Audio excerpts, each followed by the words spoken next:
Здравейте, аз съм Алек и почвам първият ми епизод. Въобще не съм правил други епизоди и сега започвам да правя. И как ще оцелявам само за сега. Сега спална до някаква джунгла и сътем към пустиня. Опа! Добре. Това е странно. Това е Fortress. Като за първи епизод да намеря Fortress е добре.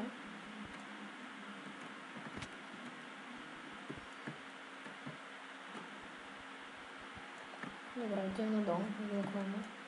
Ох, имам честове. Знам, чул съм, че в такова на TNT за първи или втори път намирам.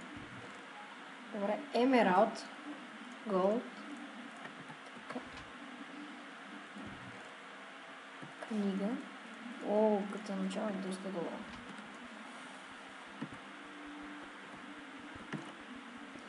Не искам да стъпвам много на високо, нещо ще знам, че ще избухне.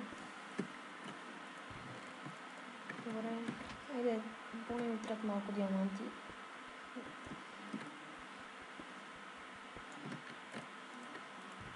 Охо, 2 диаманта. Добре. Сега доста добре започва всичко.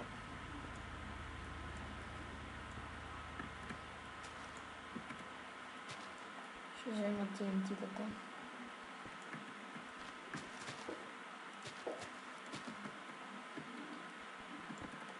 И понеже нямам почти никакви ресурси, вземи честовете. Ще взема само 2 честа. Епизодите ми няма да са много дълги. Ще се правят по 1, 2 или 3 пъти в седмицата. Зависи колко време и дали имам някакви ангажименти. Ако имате идеи нещо да правя по-нататъчните епизоди, кажете, ще го направя с тя да имам възможност. Сега ще се кача нагоре, ще обера лула.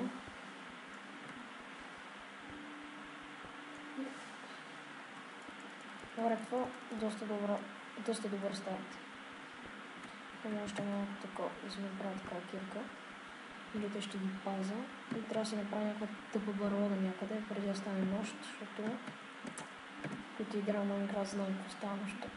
Зомбитата ми направиха по-силни и доста трудно стана. Абе няма да взем това. Уау, заедно. Добре съм пустинята. Там е джунглата. Отивам към гората, защото не харесвам дървото от джунглата. Ще имам проблеми с мишката, смисъл. Сензитивността е много голяма сензитивността. Сега ще показвам как правя нещата, ако има някои нови, които ме гледат. Ако ще ме гледа някой. Да научат как се правят работите.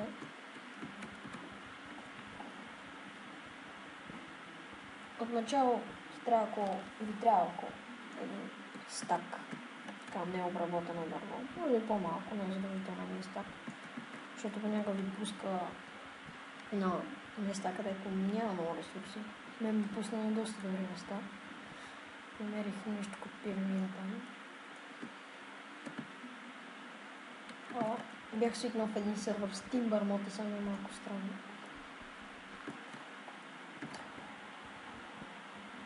Материалите, които намерих, бяха доста добри. Имаше 4 честа за TNT, книга за енчантване. Мога да енчантваш работи, като направиш ангел. Тоест ковачницата. Диамантите ми трябват 3, ама и 2 става. Може въобще да не си падна диамантите, като съм доволен. Имам един Emerald. Трейдвам с вилиджерите.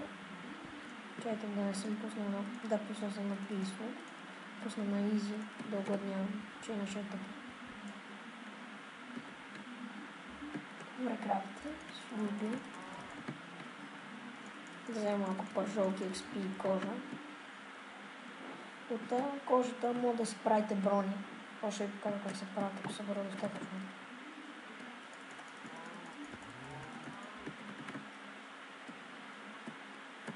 Добре, 24 дърва, мисля, че ще ми стигна, тук имам цяла гора. И първоначално ще си направя база в някой хълм.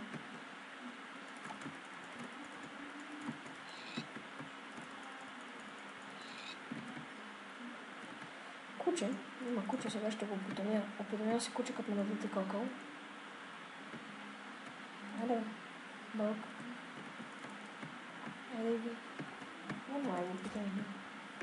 Ох, трябва да бия прасето с кирка. Не знам, що не го опитамихте.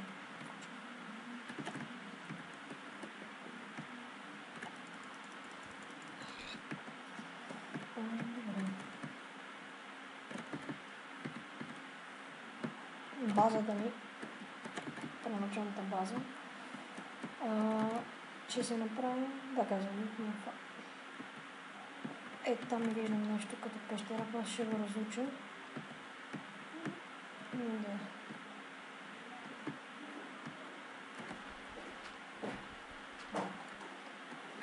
Тук ще направя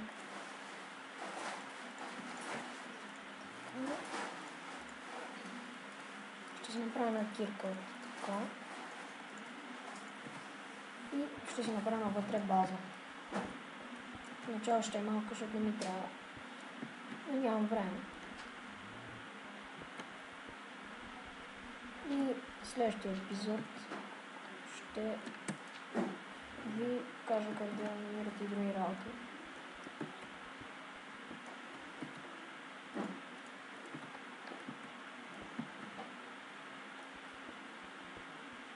Това е работна маса Crafting Table. Тя се прави от така садате 4 дървета, имате маса. Аз имам вече една. Не ми трябва още една. Аз пренеса вътре, че вече се стъмва.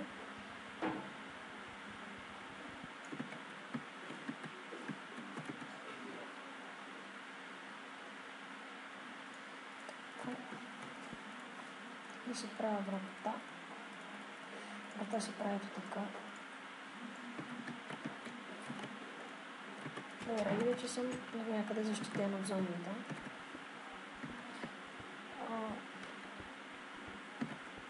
И така е първата вечер. Сега ще се оформя къщата и ще ви покажа още някои неща.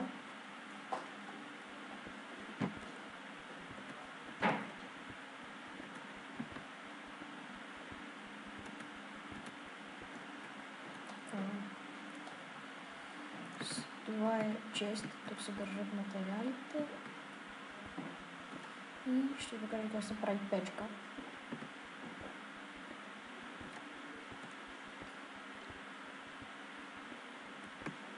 Печка се прави като наредите 8 cobblestone по тази форма. И вече получавате печка. В печката преработвате различни работи. Например, ако имате някакви руди. Тук ще си оставя работите, които изкопах по-ценните. Като диамантите, златото, емералда и водата. Просто ще така. Нареждане. Вместо да ги влачите така, може да натиснете Shift и направо да ги поставите в честа.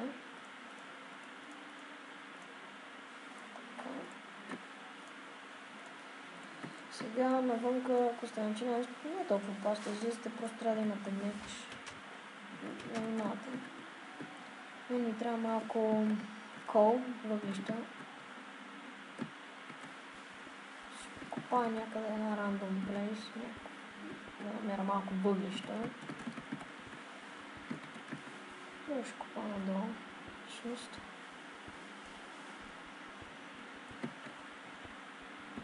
Те са чести въглищата, но доста.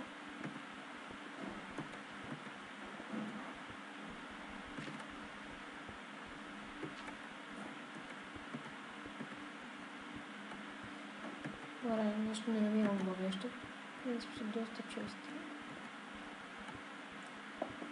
тях се правят фенери, могат да преработвате неща в урната, да топите там.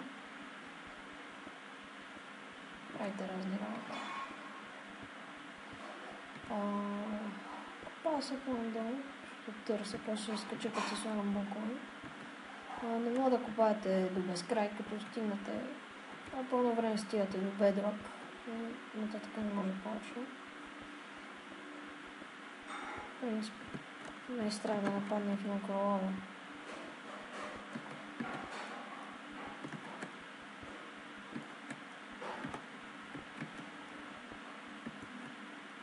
Добре, няма никакви сега такова, чувам зомбите.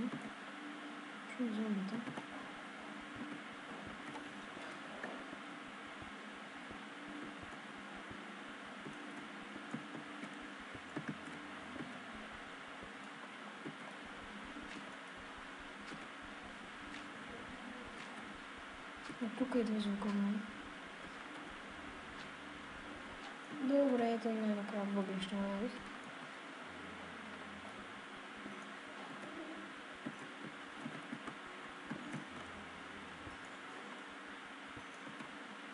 Почти нищо не виждам.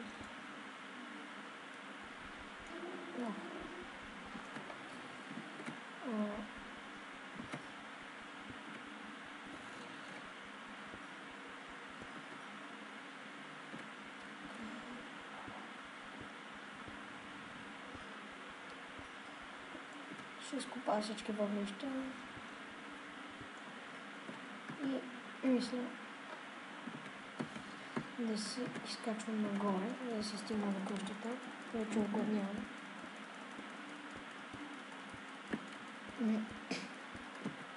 Намерих 18 кола, това ще стигне за няколко торча. Доста торча, ще има достатъчно, колкото не трябва. Понеже тук няма модове и команди, поне аз не играя с синглплеер команд, преди играх. Ако си загубите къщата, ще е доста трудно да намерите. Ще ви стане близо, но за всеки случай мога да не се ориентирате, затова аз винаги си... Опа! Бях атакуван от тъп скелет. Сега ще му покажа, че не трябва да се заяждам. Нагоре ще си направя кула, нещо като кула. Но тънка от един бокс.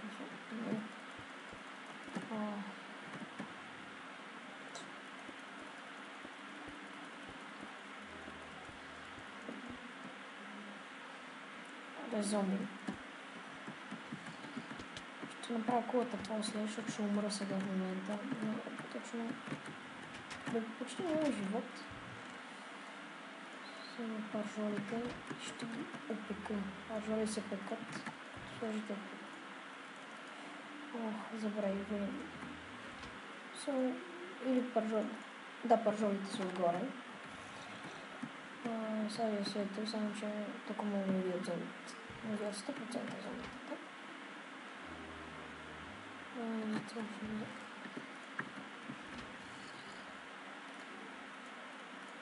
Ще направя няколко торча. 16 торча. Ще сложа ето така. Обичам торча върху дърт.